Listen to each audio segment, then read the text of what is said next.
Good evening, namaskar to everyone joined live on GS Motivator YouTube channel. So today is Friday and 17th of November.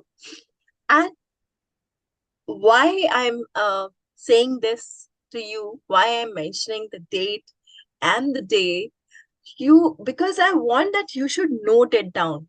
Because after watching today's webinar, you will going to look towards your health and wellness in a very different and a very positive manner. Because today is a day where we are talking about your health, about your wellness through Ayurveda, and to talk onto this topic, which is winter wellness, because this is one of the very appropriate topic because winter has started. We all have enjoyed the festive season. And with this festive season, we always believe that new year also started, new hopes are also started, new season has started. So we have to be really healthy, happy, and like rejuvenating ourselves. So this topic, winter wellness, Ayurvedic strategies for nutrition, nurturing and nourishing care. So to present this topic, today we have with us a certified Ayurvedic health counselor. She is Madam Sharmishta Uha Majumdarji. And dear audience, the one of the most special thing about her, no doubt she has lot many experience and other things, but I would like to tell you, when you see her on the screen, her smile is such a captivating that you will definitely forget all your worries, all your ill health and everything. She is such a smiling, positive uh, health counselor today with us. So before going to her, I have one slide with me to introduce her better and to know more about her work. So let's just go through that slide first and then we go straight away to Sharmishta ji.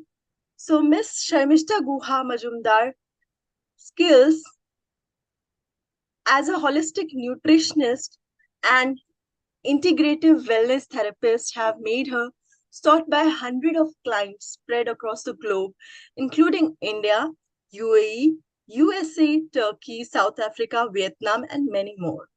Her work as a healing professional spans more than 8 years. Since 2020, Sharmishta ji has focused on teaching Ayurvedic protocols to skincare professionals, massage therapists, parents of children of special needs, chronic disease patients, expectants, and postnatal mothers, and other geriatric population. Geriatric population. Trained initially as Ayurvedic wellness counselor at Kerala Ayurveda Academy, US, she was blessed to study under guidance of brilliant masters of traditional Ayurveda.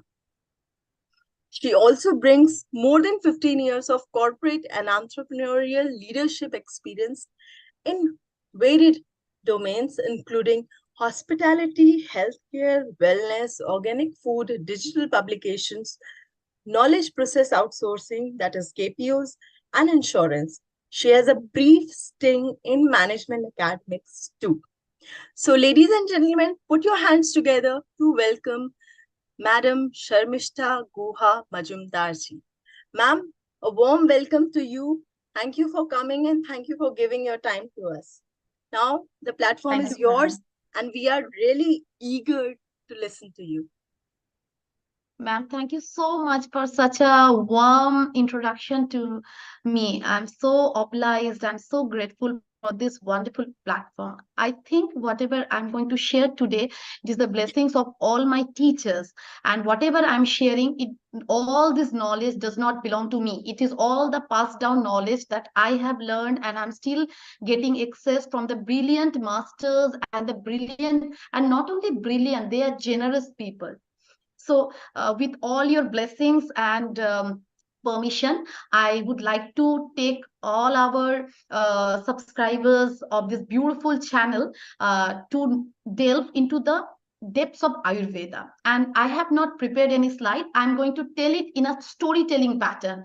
So I think everybody will enjoy. Just listen. There is nothing hard and fast. Just listen the concepts. You will enjoy it. So, ma'am, I'm starting here. Yes, yes, So, ma'am. yeah. So Ayurveda, whenever we hear the word Ayurveda, all of us, most of us get bored with the same explanation. Whenever we Google the word Ayurveda, the Google also comes with the same explanation that Ayurveda is a 5,000-year-old science and blah, blah, blah. But it's not that. So with that, I will give you an example what true Ayurveda is all about. Suppose you have bought a 5 lakhs rupees mobile phone, latest technology. So what are you going to do? Are you going to just grab the phone and just going to toy around with it? No. You are going to be very, very cautious because it's such an expensive gadget and there are going to be some latest technology for which the company charged you 5 lakhs rupees. What are you going to do? The first thing, you are going to take it very softly and you are going to read the manual. The manual will make you understand about how the entire mobile phone is going to operate, its hardware, software, operating system, everything. So for our gadgets, I know it is very expensive, 5 lakhs rupees. You are giving your effort to go through the manual of understanding. And when you have been given the nature has gifted you, all of us, the most sophisticated gadget, shouldn't we have access to the manual how that runs? Now the question is that all of you will be asking, Sharmishta, what are you referring to? I am referring to all this human body. Nature, Mother Nature has gifted and designed the spectacular, the most fabulous gadget we can even think of. Even I doubt, can create such a sophisticated gadget in many, many thousand years down the line. Impossible. So, to run this gadget, don't we deserve a manual? How the body runs, what makes it sick, how to sustain it for a certain period of time. We need a manual. And that manual was gifted by our rishis or the Vedic scientists of India. They understood that human without any guidance, they will always feel very disoriented about how this body runs. And Ayurveda is that manual. It is mandatory. I feel it is mandatory that all of us must have basic understanding of Ayurveda. It's very easy. It's a very logical science. Only people make it very hard. So that's the reason this manual is Ayurveda. They have gifted us this manual, this SOP, how the standard operating procedures, everything is written in the Ayurveda. Ayurveda is collection of that, how this body runs. So, and Ayurveda, if you open any Ayurvedic books, you will see that there are slokas, poetic lines. These slokas are formulas. Formulas of what? Formulas of if this happens, what you have to do, algorithms. So that is Ayurveda. Ayurveda is not about vegetarianism. Ayurveda is not about sattvic living. Ayurveda is not about having brahmachari outlook towards life. In Ayurveda, it is a profound openness. Ayurveda has understood if your body is there, you can fulfill dharma, artha, kama, moksha, all the important aspects of our life. In Ayurveda, there is nothing no. In Ayurveda, there is nothing good or bad. Ayurveda is so profound that it is simply the collection of the instruction how to maintain this body. Human body is designed to stay for 100 years. You heard me correctly, 100 years. In this Kali Yuga, our body is designed to endure for 100 years. And for maintaining it for 100 years, we have to have basic understanding of Ayurveda. And where these concepts of vegetarianism and this and all this are coming, sattvic, tamasic and all this, these are coming from different religious schools. Suppose a teacher is teaching, so that particular teacher may be Vaishnav. their family background may be Vaishnav. In their family, there is eating of meat, eating of fish. It is a ban. So he also incorporated that concept into while teaching his students. And then people started thinking, oh, Ayurveda is all about vegetarianism. No. In Ayurvedic classical text, you even mention the name of alcohol, how to take alcohol, how to take meat, when not to take meat, how much durations a couple can get together, get intimate. Everything is mentioned. So I am telling, Ayurveda makes you, teaches you to know your body, whether you are on earth or 10th or almost 50 years down the line, you may go and settle in Mars. This mechanics of the body is not going to change. So Ayurveda was there, is going to, is here, and is also going to be applicable even 1,000 years down the line, because this body is going to be the same. Yeah, with excess usage of the mobile phones, latest technology, the brain size will come down because of the integration of the neurons, and the ear may become big, eyes may be pop out because of the evolution, but ultimately the functionalities and everything of this body is going to be the same. That is Ayurveda. Now again, the concept of Ayurveda comes, people think that Ayurvedic medicine, okay, they are only herbal medicines, and no, again, that's a very wrong concept. Ayurveda is, remember, A for Ayurveda, A for algorithms. Ayurveda is gives us this formula how to run the body. So suppose a person falls sick, and there is no medicine, and people diagnose the fever is due to any infection, and you go to a doctor, the doctor give you antibiotic, and you become okay. Ayurveda is not telling you not to take antibiotics. Ayurveda is trying to understand what is the reason of your fever, a deeper delve into the factors. Just any type of fever, antibiotic, giving antibiotic is no in Ayurveda. But what caused your fever? A deep root analysis is Ayurveda. In Ayurveda, there is plant medicine, there is metal medicine, there is mineral medicine, there is animal medicine, medicines made out of the horn of animals, many other things, corn shells, everything is used. And we should not forget that when it comes to Ayurveda, we should not be very rigid that, oh, Ayurvedic medicines are not going to cause any damage to me. It is always safe. There is nothing safe and nothing contraindicatory, provided you are, whether you are taking allopathy or Ayurveda, the reason why are you taking that, the dosing, and don't forget, those medicines are also, whether Ayurvedic or allopathic, they are chemicals. And that chemicals, when they are absorbed in the body, they will work in the same way.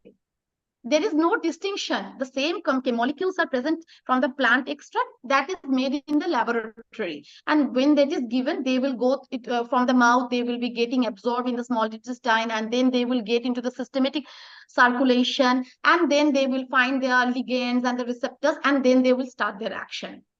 So even that can be a problem. So the current trend, what I feel as an integrative practitioner, is that Ayurveda and allopathy, the modern medicine, they should come together. Concepts of classical Ayurveda, Vata, Pitta, Kapha, three dosha concepts should be expanded and understood by the modern medicine practitioners, means the allopaths, and the allopaths latest technologies and the concept should be understood by the Ayurvedic practitioners, and then only the best thing can happen. And that's what integrative approach is all about, and I'm a big fan of that. I get my training from both Ayurvedic masters and also from the latest from medicine specialists, the physiologists, the anatomists of modern medicine. That strengthens my knowledge. We have to expand our outlook. Then only we can call ourselves holistic practitioners. Otherwise, it's just a fancy word. Now, ma'am has given me a beautiful brief about myself. What is my job is all about? My job is all about, I love my job. Why? Because it empowers me to know the prakriti of a person. We are all born with a certain genetic makeup, which is never going to change in our entire lifespan. as a certified Ayurvedic health counselor, I identify that unique genetic makeup of that person, design lifestyle factors for them, prepare the dietetics for sick and healthy people. These are some of the things that I would like to have a highlight what I do in day-to-day basis. I work with Ayurvedic practitioners so that we can make a holistic treatment plan. There are three pillars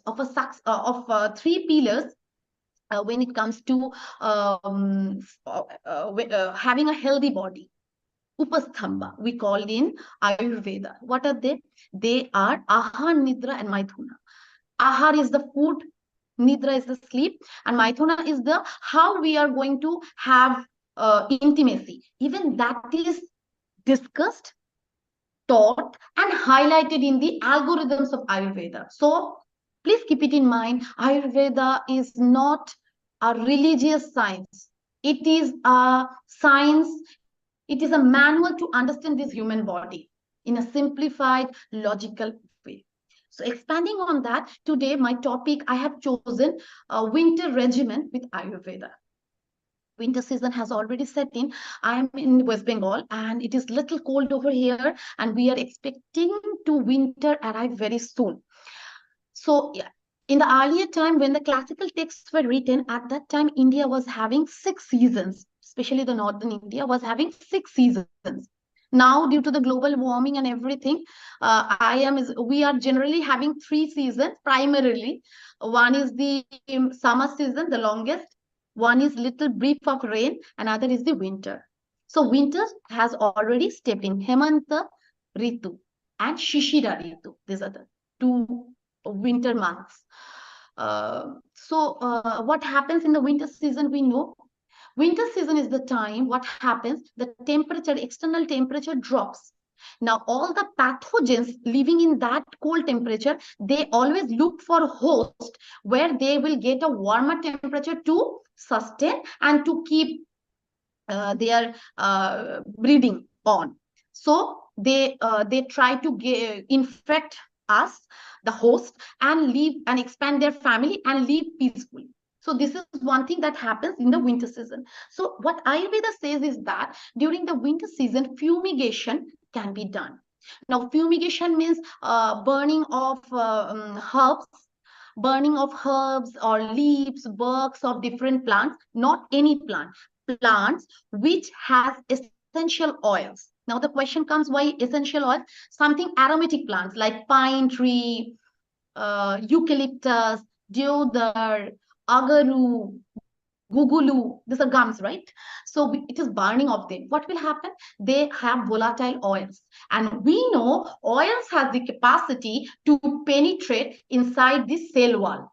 So they will penetrate inside the cell wall of the microbes and destroy them, which are present in our surroundings. So this is another way of disinfecting the surrounding in the winter season. So fumigation is a big thing that is suggested in the classical text to be done during the winter season. I'm giving the logic. Now the logic is coming from the modern science, and I'm explaining the formula how to live happily during the wintering time. Winter is the time of wintering, that is calming down, enjoying, and all the marriages happen during the winter season. Family get together, they go for the picnics, everything happens. Why? Because during the winter season, our agni or digestive capacity improves immensely. Now there is a question, why? During the winter season, the body has a always have to maintain a internal temperature, a certain internal temperature it always has to maintain. During the winter season, they have to work more hard to maintain the internal temperature. So at that time, they have to burn more fuel to generate more energy. So there is demand of more food, so we feel more hungry and we can eat and digest more food during the winter season. So that is the reason it is all the celebrations, everything happens during the winter months, especially people love it, having it at that time. Now the second formula: sweet, sour, salty. These are the three tastes of foods that are suggested to be taken in the winter months. We might have noticed during the winter months, we love to have our aloo parathas drenched in ghee, desi ghee, or the dal makhani with lots of ghee, tempering of ghee, julienne, ginger, and all these things. Our grandmothers were maintaining kitchen pharmacy. They were people who knew everything. Now every now and then we are getting some hypothesis, this is good, this is bad, and we are running behind that. But if we go back to the our ancestral knowledge, all of us, especially from the Indian subcontinent, we will find we already know all of these things because it was passed down from generations to generations. So Ayurveda, this SOP or this manual of human body was passed from generation to generation. Now we become so smart, we started discarding it. But with my knowledge, again, go back to your childhood and think all these things we were doing. And lassi and all this thing. So sweet foods at the time means food which are very much heavily nutrient food. Why do we need that? We need that because we are going to burn that so that the body can constant maintain the temperature and the for keeping the body warm. So extra fat is needed during the winter season. We are supposed to eat very good. I'm not telling we are going to take huge amount. Whatever we can eat, a little more. There will be more hunger. Respect that. Listen to your body. With each cycle we have to listen to our body because with this body we have to sustain for 100 years. All of our friends, families, everything secondary. The first best friend is our body. In our happiness it is there, in our sadness it is there, in our joy it is there, in our grief it is there with us always, but we don't care about it. So Ayurveda is teaching us to listen to this body. So first thing is that we are supposed to take food which are highly nutrient packed. We can occasionally enjoy puris and fried in ghee, desi ghee. We can enjoy that. Okay, this is about the sweet taste. Sweet also means good quality milk, cow milk, non-pasteurized cow's milk, and sweet items which are made at home in good fats. We laddus we can enjoy during the winter season. I am telling all of this for a person, assuming that all of you who are listening to this are healthy, not have any morbidities or any other ailment, diabetes and all this thing. For them, this is not applicable. Normal people. Now coming to the sweet part is over. A chicken, mutton, fish, meat, eggs, everything is good. People can enjoy it during this time. The second taste, now coming to sour. Why sour? We know our stomach has HCl. Why HCl? Because in that HCl, our digestive enzyme gets activated. For enzymes which break down the protein, they get activated. So they need an environment, acidic environment, to get activated. So when you are taking sour food along some chutneys, with pakoras you are given chutneys, so the chutney adds to the acidity of your stomach, and in that acidity our digestive enzymes get activated and they help in easy breakdown of the food that you are ingesting. Heavy food you are taking, so that has to be broken down, right? That is the reason sour taste is also encouraged during the winter season. Good buttermilk, lassi, everything is encouraged during the winter season. Third, sweet, sour, salty. Why salty? Salty because one of the logic, one of the probable logic is that when you are taking sodium, salty, sodium, like namak, salt. So when you are taking salt, especially the Na, sodium ion, when it goes inside the cells, it also has the capacity to take the glucose along with it to be absorbed.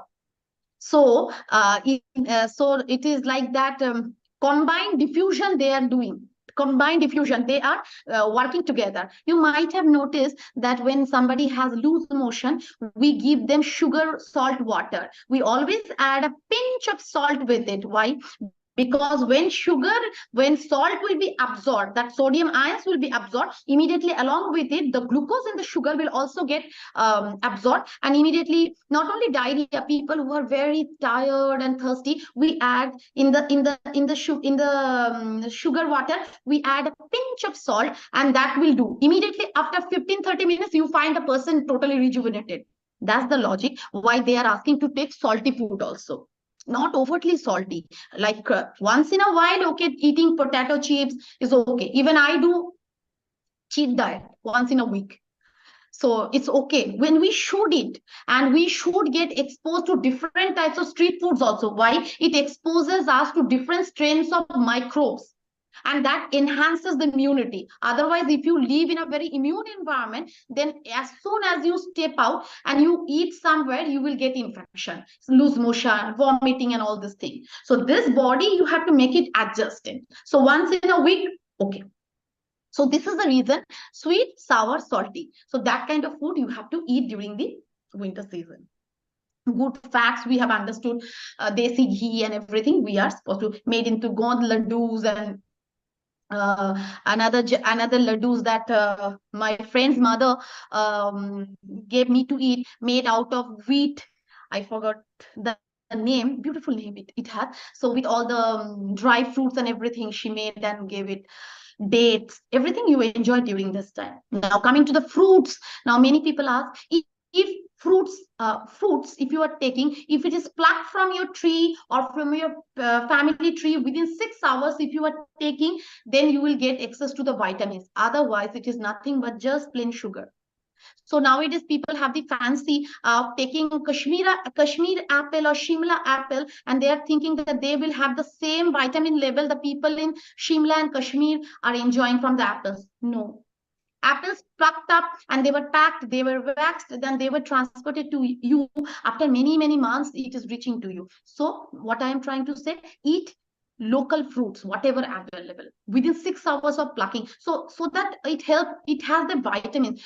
Vegetables and fruits we eat. Of course there is some carbs and all this, but the main reason why we need vegetables and fruits is because of the vitamins, different types of vitamins we get from it. So if you are taking so long for the transportation, and of course there will be deterioration and breakdown, oxidative breakdown of the vitamins, and what you are eating is just a ball of sugar. That's it. And then we are complaining, I am eating all organic, still I am not getting the benefit. This is the logic why you are not getting the benefit. Eat local. If you are not getting access to fruit, eat dry fruits, of course in a moderate quantity, understanding your body's capacity or not. Third, in the winter is the right time to exercise. Not any heavy exercise or not any weight lift training. Exercise means the capacity where till you can endure. Go for walk, go for yoga, asanas under trained people. Why trained people? I'm telling now, everybody is a yogacharya. They are claiming. Our rishis, our Vedic rishis, they were so generous that they gifted us this manual of Ayurveda, and they did not even mention their names. They always used to say, I am just a compiler. This knowledge was gifted to me by the gods. I am just passing over to the mankind. And now us, we have become so greedy that we are running after the fame, and we are claiming, oh, I am this, I am yogacharya this, I am Ayurvedacharya this, and all this fanciness. I am doctor this, I am all this thing. Don't run after all this big branding. Choose a person who understand the yoga asanas, why you are doing it, how you have to breathe, what anatomy of your body it is impacting. We never ask this question when we are practicing with a proper yogacharya. Anybody who is coming and telling, yes, yes, I know Surya Namaskar, we don't check the credentials. They might be saying, yes, I'm trained for 500 hours. Do damn with the 500 hours. We don't care. If the person is trained properly with the proper knowledge of the anatomy, how, which muscles it is going to impact, how we have to breathe, how long we have to hold, be confident and go ahead with that kind of person. They must have a strong understanding about the anatomy, whoever is training you for yoga asanas. Don't trust anybody. Ayurveda always tell all this Ayurvedic knowledge or the algorithm, these are based on longitudinal studies. For years or years, the studies were conducted by the Vedic rishis. Observation. There are different types of observations, right? Pratyaksha, Anuman, they have seen. They have seen they have the seen and they have observed the phenomenon year after year, year after year, and then they have concluded. Anuman means that have, and like that they have gathered the information. So they conducted the studies on the same mass year after year, year after year. So that amount of the thing has to go whenever you are training up with any kind of people. Now this is about thing. Now the fourth thing, exercise also done. Now we know there is going to be transepidermal water loss or water loss from this part of the skin. Dryness is certain, our dandruff will be there. So what you have to do? Oils. Oils. Why oils? Why not moisturizing expensive creams and all? Oils has the capacity to penetrate inside the cells, because our cell walls, they after a portion, it is they are lipid loving. They have lipoproteins, right? So they are lipid loving. They love phospholipids. I'm so sorry. They are phospholipids. We have phosphorus and lipids in the cell wall. Each of the cell wall has phospholipid in bilayer phospholipid structure, and they love lipids. They make a way for the lipids or the fats to go inside. That is the reason when you are massaging with oils and everything, their impact will be more than spending on some expensive cream imported from France on this and that company. Sesame oil, if you can't afford any sesame oil or dhannantaram tailam, easily available in the market. Don't need to buy huge amount. Get one pack of dhannantaram oil, pile it up with edible til ka tel, sesame oil, and give a massage. Give a massage, wait for 15-20 minutes, and after that take warm bath. Even for the scalp massage well. And then for me it happens that I cannot keep hair oil in my hair for a pretty long time. I get sinus problem, congestions, so I keep it for 30 to 40 minutes and then I wash it off. So you can keep it overnight, or you can keep it for some time, massage it very nicely, wait for 1 hour, 30 minutes to 1 hour, and then you can do the hair wash. After that, there is another churnam called Rasnadi churnam available in the market. You take a pinch, put in the center of your scalp on your forehead. Why? This will prevent to have sinus congestion after head bath and all. We can catch cold, right? In the winter season, we can do that. Rasnadi churnam. And for the body oil, you can choose dhannantaram. Or if dhannantaram not available, you don't want to spend any money, no problem at all. Go invest in cold pressed sesame oil. Enough. And what type of clothing? Winter is a very good time to wear silk clothes, because the silk clothes are warming in nature. Okay, tashir we say, right? For food, if I am not very wrong, one of my brother taught me that potency, or it is called tashir. So excuse me, I'm not so fluent in Hindi. I want to mean is that the characteristic of silk cloth is warming. So you can choose that wool, very good quality wool, original wool. People in the northern part of India, they can grab very good quality original wool clothing to cover themselves up from very good brands. And why I mentioned about very good brands is that most of the woolen garments that we get nowadays in the market, they are made from artificial yarns. So but if you take the same woolen cloth made from sheep wool, it will be more warming, more comforting. So that's the reason I was mentioning that. You are supposed to wear socks and footwear where you are going inside the home. And this winter is the time, if the people are interested for sex, they can engage into sex every day according to their capacity. And this is about the winter regime in a very short and crisp way. And warm water, and for everything warm water, for drinking boil warm water, and for bathing warm water, and for head bath, instead of hot water or warm water, you can use more lukewarm, very lukewarm or very tepid water, not very chill, but tap it, just one for head bath. Otherwise, they can impact. They can cause poor eyesight and impact our scalp, and there can be hair falls if we are using very intense hot water to wash our hairs. So these are the few fundamental easy to do things which we can do to keep ourselves warm and comfortable during the winter months. In the winter months, we are supposed to eat good amount of food. If we don't eat, what will happen? At first, to keep the maintain the homeostasis of the body is going to have to maintain the temperature. For that, if they are not getting enough food which gets translated into fuel, they are going to break down first the fat storage. And when the fat storage is gone, our body stores the fat where? The body stores the fat in our breasts, in our tummy, in our buttocks, in our thighs, in our face. When all the fats are gone, no longer fats available because we are not eating adequate food, then what will happen? It will start breaking down the protein.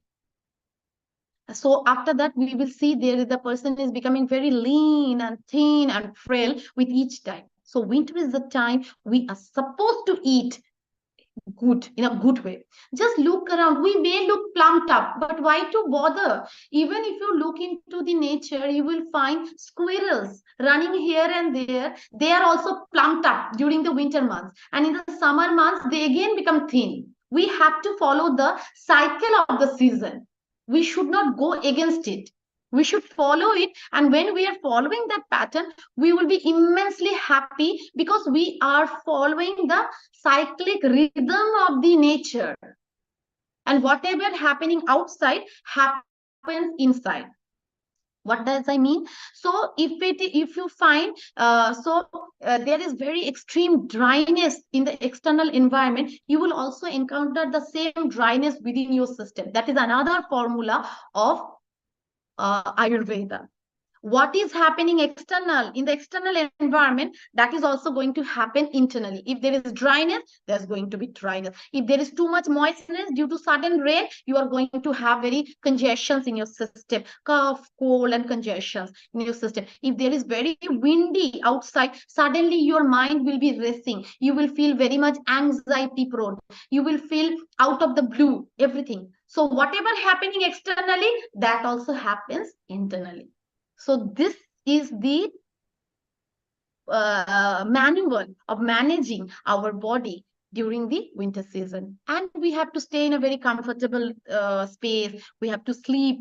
Nights are long, so we can sleep, relax, and all these things. So this is in a nutshell about how to maintain ourselves during the winter season with the help of Ayurveda. Yes. Thank you, Sharmishta ma'am. You have in a very brief manner you have discussed how to nurture and nourish ourselves during winter seasons. Now, we also want to know something about your foundation, your organization with which you are associated, and how they are helping everyone with Ayurveda, and how our viewers can get uh, help out of it. We can associate with that. So if you can just elaborate on to that also. Surely, ma'am. I'm associated with a foundation named Pranashakti Foundation. Ji. Pranashakti Foundation is based out of West Bengal. The Mhm. uniqueness of Pranashakti Foundation is that they are working extensively in promotion of integrative Ayurvedic training. So they are running courses where the participants, anybody can join. Whoever cares for their body, wants to know how the body runs, to prevent getting duped by wrong treatment, unnecessary treatment, they can enroll for the very short span programs. And the beauty of the program is that both classical Ayurvedic algorithms are taught along with modern physiology and everything. So both of them are integrated, and any layman can easily understand because the facilitators are very well trained, and not only well trained, I would say they love to make complex concepts very simplified. So they train how to make medicine, what are the utilities of different herbs, which herbs are good for different system, so that even a layman after a training of 1 year, there are short programs. I'm just telling, if they are rigor, anybody wants to delve deeper. So after 1 year of spending with the foundational courses, one would be empowered enough to know which herb to take for first aid care, which decoctions to give when fever is there, cough and cold. So they learn everything holistically. So the foundation makes a person very confident on the entire concepts of the yukti or the logic of using the Ayurvedic herbs, Ayurvedic catalog herbs, diets, and everything. So So this this is online, the one area. Yes. Ji, please go ahead. Yes. Another thing of the foundation is that they offer online treatment for patients across the globe. Now, here also they are doing a unique thing. Just if a case is coming, immediately they don't accept it. They have an empaneled list of doctors from senior to junior level, the beginners, and then the middle year practitioners, and then the most senior, like practicing for 20, 25, 30 years, that kind. So whenever a case is coming, anybody approaching with a case or chronic case, those cases are at first discussed in-house. What is the prognosis? What is the curability ratio? Is it curable? If it is curable, how long it can take? If it is incurable, that also is communicated clearly, and they don't accept the cases. Just because a case is coming to the foundation, they don't accept it. Internally they have their panel of practitioners, they discuss the prognosis, then decide that it is controllable or not, and then they go ahead. Even after the medicine is decided, a team of doctors, they check the prescription to prevent over medication. I told in the beginning, even Ayurvedic medicines are nothing but they are also chemicals. They can have, definitely have reactions in the body. So they discuss and then they finalize a prescription. Third important point is that many of the doctors make their own formulations of fresh herbs. When we are buying a bottle of medicine or a packet of medicine from the market, they are potency gets deteriorated with time because of the oxidation. But when they are freshly prepared and dispatched to the patient, they work faster. So that facility is also offered to the patient if they are going to go buy the medicine from a established brand, or they can take the medicine from the Vaidyas or the Ayurvedic physician who will make the medicine after the patient wants, and freshly dispatched to them. So these are the three areas they are focusing, and this is the approach they are able to cater very serious chronic cases with high success rates. Right. So, ma'am, you talked about the online courses that anybody can join. So, what is the duration of this course, and is there any fees associated with that? Yes, the duration of the course depends what program they are willing to have. The first program we emphasize for any participants to do is to study Ashtanga Hridayam Shutrasthanam. That is the basic and the most important classical text of Ayurveda. Every BAMS student in their first year, they have to study it. That particular beautiful compilation has all the formulas how the body runs, and if one person study it for it from chapter 1 to chapter 15 is important for every layman. It takes 15 weeks. Each week one chapter is completed, Okay, and that program is generally offered in a group. So in a group, and they can write back to us, and we can give the all the payment details and everything. Yeah. right. So, majorly it is of 4 months, 4 months program. Yes. Yes. G. And also want to know, ma'am, for specifically from the patient point of view, if somebody wants to get some cure of their diseases or some problem, should they have to come to the center only, or they can get some tele help also, online help, as far as treatment is concerned? Telehealth, email consultation, and teleconsultation both are present. Nowadays, it is not possible. Our empanel doctors, some of the doctors are sitting in Varanasi, some of the doctors are sitting in Belgaum, some of the doctors are sitting in Punjab, some of the doctors entitled are sitting in West Bengal, in the town where we have our headquarters. So when they are discussing, even the doctors are discussing the prescription, they cannot physically do that online. They have to consult online, the discussion happens online, and then the prescription is finalized by the senior doctor. So Mhm. this entire facility one can take at the convenience of their home, and with the help of, they can either go for video conferencing consultation, or they can do email consultation also. In email consultation, they can write their issues, and write down their issues, their blood report, their USG, MRI, all the reports they have to scan and they have to attach, and they can send us, or they can do for video consultation. The doctor will come online, one of the assistant from Prana Shakti will also come online, and the patient party will come online, and they will discuss, the doctor will jot down, and then the internal team will sit down again, finalize the most appropriate medicine needed, and then they will write a prescription. One thing I would like to highlight is that why we maintain a team of second of discussion. It is every human can make a mistake. Nobody cannot say, nobody can say that I can never make mistake. It happens for doctors also. So that is the reason, to reduce the chances of mistake in prescription, we have specifically kept this concept of group discussion and opinions between the doctors, and then finalizing the final prescription to prevent the mistake in diagnosis and medication. G.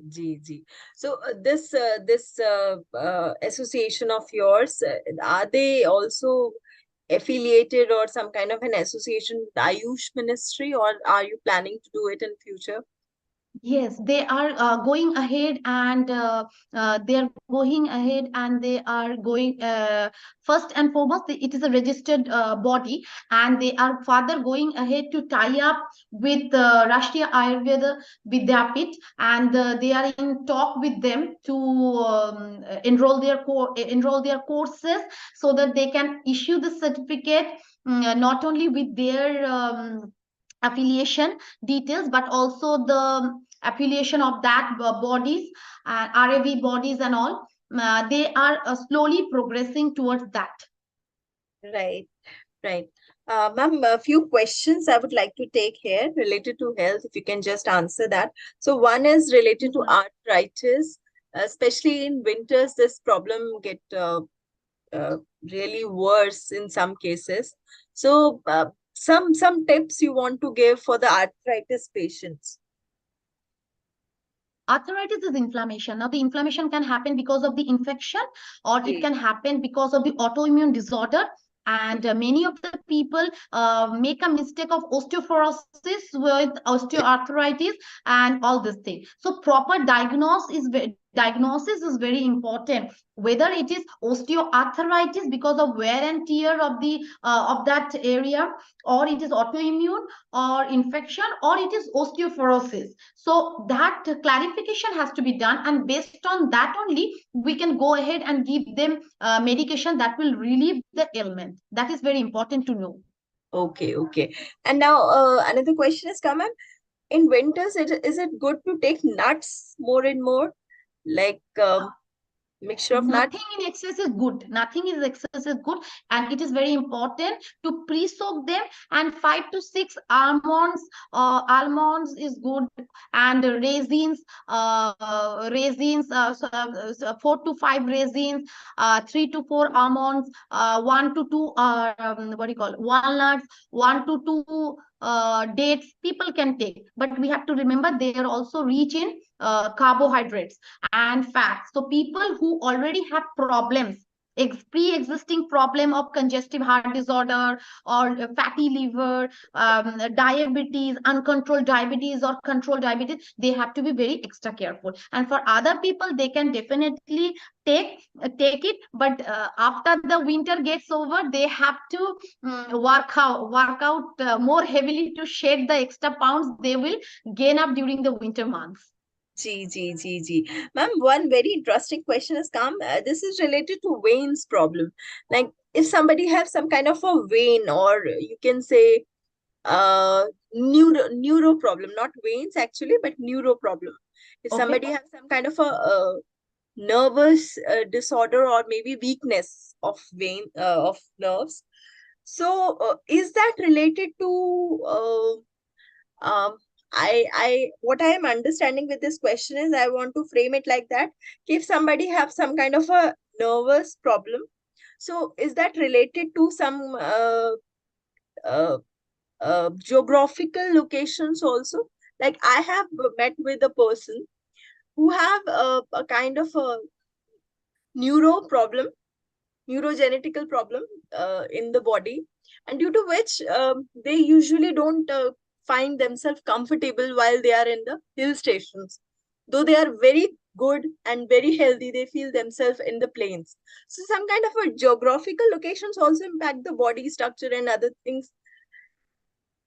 Yeah, it can be. It can be. Many people with heights, they get vertigo due Mhm. to change in the atmospheric pressure. So that can be one of the reason. And in the hilly terrain, when they are walking, so that can impact their nerves, and that can also impact their nerves, and the condition may feel more difficult there. And while they again come down in the warmer climate, they start feeling better, so Mhm. impact can be felt. Yeah. So that is completely normal. So what you suggest is these kinds of neuro disorder kind of a problem, if somebody have, what they should do specifically in winter time, how to keep themselves warm and other way. Is there Yeah. some way out for them? Winter time is the time when we, first and foremost, we have to identify any the history by which the neuro problem started. Okay, many people can have disc prolapse. Some people, many of them survive stroke. Some paralysis, hemiplegia, and all these neuro disorders happen, or Okay, due to I give you age one. related issues. Yeah, I give you one situation. If somebody is by birth like that, and at the time of a birth, the baby has met some kind of a problem, or they don't have special kind of an incubators that are there for them, and that's why that neuro problem arises. So in that case, and with that, she or he is growing up. So in that case, what should be done? We are for that baby, we are not going to give any situation which is very triggering or stimulating for him or her. So Oh, during the winter season, we have to give massage with warm oil, dhanantaram, sesame, warm oil, shirabala tailam. And shirabala won't be ideal during that time, but we would prefer dhanantaram and all those mahanarayan tailam and all those oils. We can give warm massages and then warm water bath and keep them warm, right.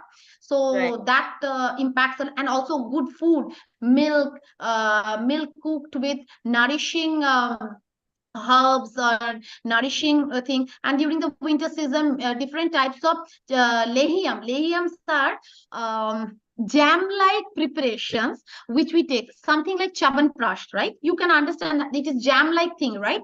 So Easy. during the winter season, we can take, there are different rasayans are the formulations that rejuvenate the body, nourishes the body. For Chabanprash is primarily given after the recovery from respiratory disorders, it strengthens, and overall health. So there are many good formulations that strengthens the nerves and gives bulk up, makes the body stout. So we can choose that kind of formulations after discussing, after seeing the prakriti of the person. That is Right. also very important. What is the genetic makeup of the person, we can Ji, do ji, it. ji, ji, ji. Ma'am, I also remember in the very beginning of your talk, you said that nowadays technology and mobiles, they are really bringing some kind of a change in the human brain cells. So what you suggest, especially this question is for my dear younger generation, though those who sleep with their mobiles at their own place. So what you suggest and how they should be done and what cares we should have in this regard? uh, technology, this is the effect of technology. And mm, the thing is that younger minds need stimulation in their life. So Ji, ji, ji, this technology, they are just surfing the mobile, and one after another they are seeing one thing another, their mind is asking for stimulation. So ji, that stimulation they are trying to get, or they are trying to get over certain emotional distresses which they want to avoid. So they are engaging in technologies. For that, I would suggest them to, if the addiction level is very high, out of control, and if I just give a lecture that, oh, they should put off their mobile phone, then it will be very generic. Why ji, they are doing it? I am again getting every people now, the tech mobile phone is coming, the everybody is surfing the mobile phone throughout the night. And also there was generations, then generation, some people were addicted to alcohol, some people were addicted to smoking. What I'm trying to say is that it is a kind of addiction, right? But people get addicted because of certain mental programming, distress, or something is happening which they are trying to overcome by indulging in the technologies or any other things. So we have to understand, they need to get better counseling with psychologists who are holistic. Again, I use the word holistic, because ji. the holistic practitioners, they can get very in-depth understanding that what they are trying to get by too much indulgence in the technology, what they are trying to get. And I think that will be a feasible solution, instead of just lecturing the younger generation, don't use so much mobile phone, your eyes will go bad, don't do this and that. They won't listen, it's impossible, they won't listen. They are doing it for a reason, and we have to know the reason, root cause analysis, and I think that will stop their addiction to mobile phones. Right. Sharmishta ma'am, I also want to ask that all the audience that are watching or will watch this live, not live, after this live also, they will definitely continue to watch it. So, if they want to do any course or they want to have any consultation, where they should go? Any email or any website that you want to tell us on which we should go and Yeah, email is Pranashakti Foundation at the rate gmail.com, and they can reach out to our founder's mobile number is 9669 200 604. So they can reach out to him. His name is Mr. Vikash Kundu. Sir will be the right person to do the entire guide, to guide them properly and to take it forward. right. Thank you. And the website is if I mean Pranashakti, www.pranashakti.in. .in. Thank you so much, Sharmishta ma'am. And it is lovely interacting with you, knowing the basic precautions, facts related to Ayurveda and winter season. I know that there's many more to know about, but in a very beautiful way you have packaged it in this 1 hour program. Is This is remarkable, and we will definitely looking for more such interactive sessions with you in future also. So thank you so much, and we wish you Thank all you, the best. ma'am. I'm so obliged for this platform for Chamber for Service Industry. They have invited me and given me this platform and trusting on me. I'm so grateful for. And thank you, ma'am. You made me feel so comfortable. And because whenever we are going on a forum where so much people are watching, over 18,000 people are enrolled in your channel itself, and more subscriber beyond that, it feels very frightening, but you made me feel so at home. You relaxed me and made me so comfortable. I'm so very glad, ma'am. Thank you so much. Ma'am, we are grateful to you. This is your humbleness that you are saying this. We are really glad to have you on our channel. So thank you so much once again for coming and making our day, making this evening great for us. Thank you so much. Take care. Thank you, ma'am. My pranam to you and to all who will be watching this inter presentation. Pranam. Pranam to you as